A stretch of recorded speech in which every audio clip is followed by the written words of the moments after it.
అందరి మీద చర్యలు తీసుకుంటాం. రైట్. ఒకసారి పెద్దిరెడ్డి రవికిరణ్ గారు, సో సజెషన్ అయితే బాగానే ఉంది మన కృష్ణాంజనేయులు గారి వైపు నుంచి. అది సాధ్యమేనా? తెలుగుదేశం, జనసేన మీరు ఉండరులేండి, బీజేపీ కానీ కమ్యూనిస్టులు కానీ కొంత సంయమనం పాటిస్తారు, ఎందుకంటే కొంత డిసిప్లైన్డ్ పార్టీస్ కాబట్టి మీ సిద్ధాంతాల పరంగా మీరు ఎక్స్ వేదికల మీద మాట్లాడుకుంటారు, కానీ ఇట్లాంటి పిచ్చిరాతలు ఉండవు మీ వైపు నుంచి. చాలా సున్నితంగా మీరు ప్రజెంట్ చేస్తారు, మీరు కానీ కమ్యూనిస్టులు కానీ ఇద్దరికి. బట్ మీరు ఇవాళ తెలుసో తెలియకో ఈ కూటమిలో ఉన్నారు, మరి ఆ పాపం మీకు కూడా అంటుకుంటుందిగా.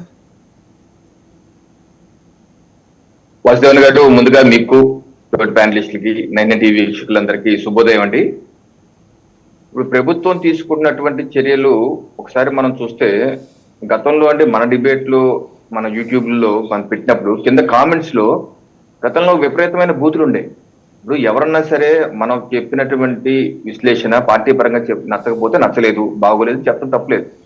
కానీ బూతులు తిట్టి అరే ఒరే లంభాషల్లో తిట్టే కామెంట్లు ఉండే ఇదివరకు. ఇప్పుడు తగ్గిందండి, గత 10 రోజులుగా చూస్తుంటే అటువంటి తగ్గింది, కొంచెం భాష ఇంప్రూవ్ అయింది. సో ఇది సమాజం మంచి వైపు వెళ్తుందని నాకు ప్రత్యేక, ఎందుకంటే నన్ను కూడా అనేకమైన బూతులు తిట్టారు, వేరే వేరే ఛానల్లో మాట్లాడుతుంటే కింద అసలు చెప్పుకోలేని బూతులు తిట్టేవాడు. ఇప్పుడు అవన్నీ కొంత తగ్గింది. సో ఆ రకంగా మనం కొంచెం ఆనందపడాలి.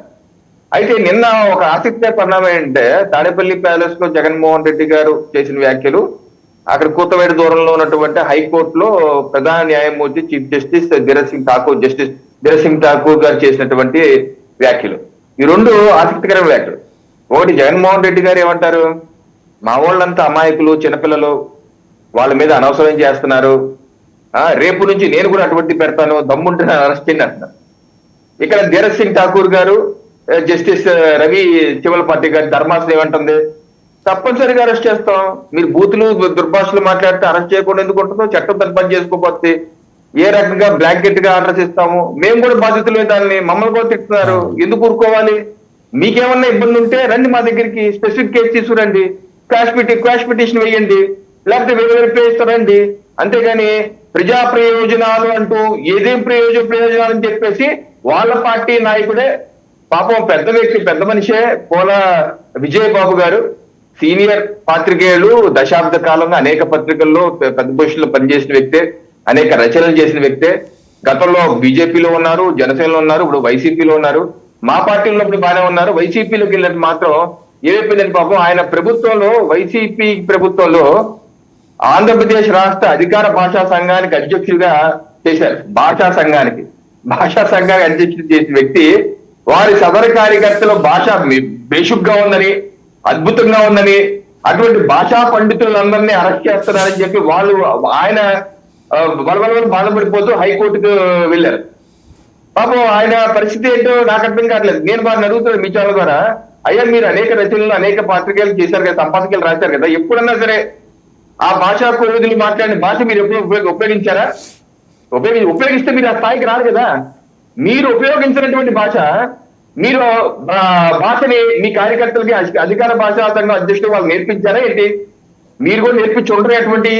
మరి అటువంటి వ్యక్తులు మీరు ఎందుకు వెనకేసుకొస్తున్నారు? మీరు ఎందుకు హైకోర్టు చీఫ్ జస్టిస్ గారి చేత మొట్టికేలు తీరే పరిస్థితి? ఇదేం ప్రజా ప్రయోజన వ్యాఖ్యలు అడుగుతున్నారు హైకోర్టు చీఫ్ జస్టిస్ మిమ్మల్ని, విజయబాబు గారు. ఆ పరిస్థితి ఎందుకు తెచ్చుకుంటున్నారు సార్? మీరు పెద్ద మనిషి, మీరు కొంచెం నాలెడ్జబుల్ పర్సన్, మీరు కూడా విషవృక్షం నీడలో ఉండి మీరు కూడా అలా మారిపోవటం ఎంతో బాధాకరం. ఈ రోజు జగన్మోహన్ రెడ్డి గారు నేను చేస్తానటువంటి చెయ్యండి. నేను అడుగుతాను జగన్మోహన్ రెడ్డి గారిని కానీ, సజ్జల రామకృష్ణారెడ్డి గారిని కానీ, అంబటి రాంబాబు గారి, పేరు నాని గారి, రోజా గారు, అందరిని అడుగుతున్నాను. మీరు గత వారం రోజులుగా ప్రెస్ మీట్లు పెట్టు అమాయకులు, చిన్నపిల్లలు, వారి పోస్టులు తప్పేంటి అంటున్నారు కదా. నేను జగన్మోహన్ రెడ్డి గారు అంటున్నాను, మీరు వాళ్ళ పోస్టులనే వరద రవీందర్ రెడ్డి గారు జగన్మోహన్ రెడ్డి గారి చెల్లెలు షర్మిలారెడ్డి గారి మీద, సునీతారెడ్డి గారి మీద చేసినటువంటి పోస్టులను మీరు రీట్వీట్ చేయండి దమ్ముంటే. మీరు ఆ పోస్ట్ చేయడం కాదు, జస్ట్ రీట్వీట్ చేయండి దమ్ముంటే. చట్టం తన పని మేము చేయక్కర్లేదు. జగన్మోహన్ రెడ్డి గారు రాష్ట్రంలో ఉన్నటువంటి మీ అక్కలు, చెల్లెలు, అన్నలు, అవ్వలు వాళ్ళే వచ్చి మిమ్మల్ని లాక్కుపోయి పోలీస్ స్టేషన్ లో పడేస్తారు. అటువంటి భాష మాట్లాడుతున్నారు జగన్మోహన్ రెడ్డి గారు. మీరు ఎవరిని వెనకేసుకొస్తున్నారు? ఏ వ్యవస్థను మీరు ఇప్పుడు విమర్శకే, రాజకీయాల్లో విమర్శ ఉండాలండి, మన తప్పనిసరిగా విమర్శ ఉండాలి. అదే హెల్దీ డెమోక్రసీ. ఫినిష్డ్ విమర్శ చేయండి, వ్యంగ్య విమర్శ చేయండి, బూతులతో మాట్లాడి విమర్శ చేసే వాళ్ళని వెనకేస్తున్న వైసీపీ పార్టీ ఒక పార్టీయేనా?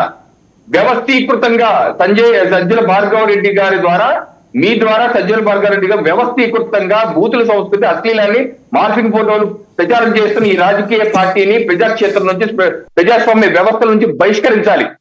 నిస్సిగ్గుగా జగన్మోహన్ రెడ్డి గారు వారి పార్టీ నాయకులు నిన్న కూడా అంబటి రాంబాబు గారి ఇంటికి ఆ రాజశేఖర్ రెడ్డి పల్నాడు సంబంధించిన రాజకీయ వైసీపీ కార్యకర్త ఆయన అశ్లీల పోస్టులు పెడితే నూజివీడి పోలీస్ స్టేషన్ లో ఉంటే కేసు నమోదైతే అంబటి రాంబాబు గారు సవాల్ ఇచ్చారు, మా ఇంట్లోనే ఉన్నారు, దమ్ముంటే మీరు అరెస్ట్ చేయండి అని. పోలీసులు వచ్చారు, ఆధారాలను చూపించారు, అంబటి రాంబాబు కన్విన్స్ అయ్యారు, తీసుకెళ్ళండి సార్ అన్నారు. దగ్గర పంపించారు, పెళ్లి కూతుర్ని తండ్రి పంపించారు, వెళ్ళారు, జైల్లో పెట్టారు, కోర్టులో పంపించేస్తారు. ఎక్కడ ఆయన ప్రెస్ మీట్ పెట్టి ఇదేమన్నా ఆయన పెట్టని పోస్టులు అనవసరంగా చేశారే వాళ్ళు అంబటి రాంబాబు గారు. అంటే ఏంటి, మీరు అటువంటి పోస్టులు పెట్టే వాళ్ళని మీరు ఇంట్లోనే కాదు, పార్టీలో కాదు, మీ తాడేపల్లి ప్యాలెస్ లోనే కాదు, ఐకాన్ టవర్స్ లో కాదు, మీరు వాళ్ళందరినీ పెంచి పోషిస్తున్నారు. మీ సొంత డబ్బులతోనే కాదు, ప్రజలు కట్టిన పన్నులతో పోషిస్తున్నటువంటి పార్టీ నిజంగా ప్రజాస్వామ్య వ్యవస్థలో ఉండవలసిన అవసరం ఉందా లేదా? తప్పనిసరిగా ఈ పార్టీని బహిష్కరించాలి. ఏ పార్టీ కూడా ఇటువంటి భావజాలాన్ని, ఇటువంటి వికృత పోకడల్ని, సమాజం హర్షించినటువంటి ఆలోచన విధానాన్ని, పదజాలాన్ని ప్రోత్సహించదు భారతదేశంలో. అటువంటి పదజాలాన్ని ప్రోత్సహిస్తున్నారు మీరు. పోలా విజయబాబు గారు లాంటి వాళ్ళతో కూడా మీరు అటువంటి కూటమి ప్రభుత్వానికి ఇస్తున్నారు. సార్ రవికిరణ్ గారు, కూటమి ప్రభుత్వానికి ఇందాకే అన్న తెలుసో తెలియక అందులో ఉన్నారు మీరు.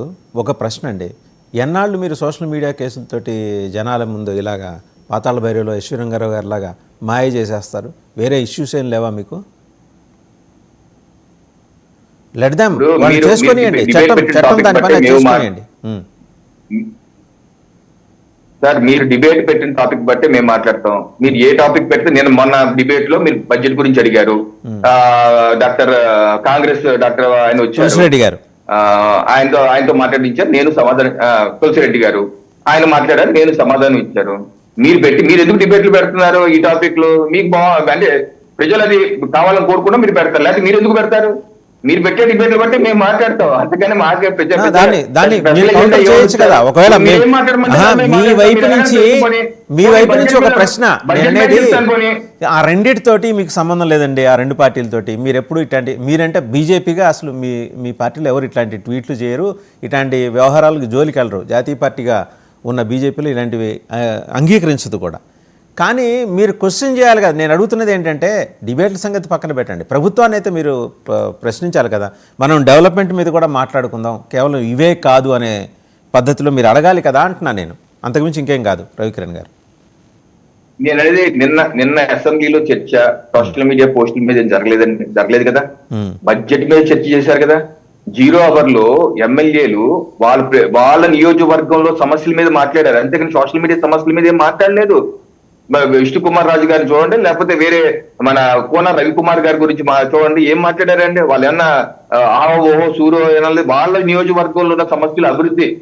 కోన రవికుమార్ గారు ఏమన్నారు? చెరుకు సంబంధించినటువంటి భూముల్ని, చెరుకు ఫ్యాక్టరీ సంబంధించిన భూముల్ని ఏపీఐసికి ఇచ్చారు సార్, దాన్ని త్వరగా ఒక పెద్ద పరిశ్రమ పెట్టేటట్టు ఏర్పాటు చేస్తే మా నియోజకవర్గంలో ఉపాధి అవకాశాలు వస్తాయండి, ప్రభుత్వం నారా లోకేష్ గారు దాని మీద దృష్టి సారించాలన్నారు. అసెంబ్లీకి రాని పక్షాలు వాళ్ళు అసెంబ్లీకి రాకుండా నేను రాను మొర్రు, నాకు ప్రధాన ప్రతిపక్ష హోదా వస్తానేమో, పాపం వాళ్ళు ప్రశ్నలు కూడా అడిగారు. పాపం కొత్త ఎమ్మెల్యేలు, కొత్తగా వైసీపీలో ప్రెసిడెంట్ ఎమ్మెల్యే ప్రశ్నలు కూడా అడిగారు. పాపం ప్రశ్నలు కూడా స్పీకర్ గారు తీసుకొని వాళ్ళు రాలేకపోతున్నారు కాబట్టి మనం ఏం చేస్తాం, స్కిప్ చేద్దాం. వాళ్ళని కూడా కొత్తగా ఎన్నికల ఎమ్మెల్యేలు ఉసుగు కూడా పోసుకుంటున్నారు జగన్మోహన్ రెడ్డి గారు. ఆయన ఎన్ని రోజులు వెళ్ళినప్పుడు ఇది ప్రజాస్వామ్యం. వాళ్ళ నియోజకవర్గం ప్రజలు అడుగుతున్నాను, అసెంబ్లీకి వెళ్ళని ఎమ్మెల్యేలని మీరు చెప్పండి వెళ్ళమని. ఒకవేళ వెళ్ళకపోతే మాత్రం మీరు వాళ్ళని సామాజిక బహిష్కరణ చేసి రాజీనామా చేసేమనండి. ఇది valid point, definitely it needs to be discuss in the assembly అండి. ఈ పాయింట్ ని అసెంబ్లీలో డిస్కస్ చేయాలి. శ్రీనివాస్ చౌదరి గారు మీరేమంటారు? నిన్న రఘురామకృష్ణరాజు గారి వెటకరింపులు చూసాం.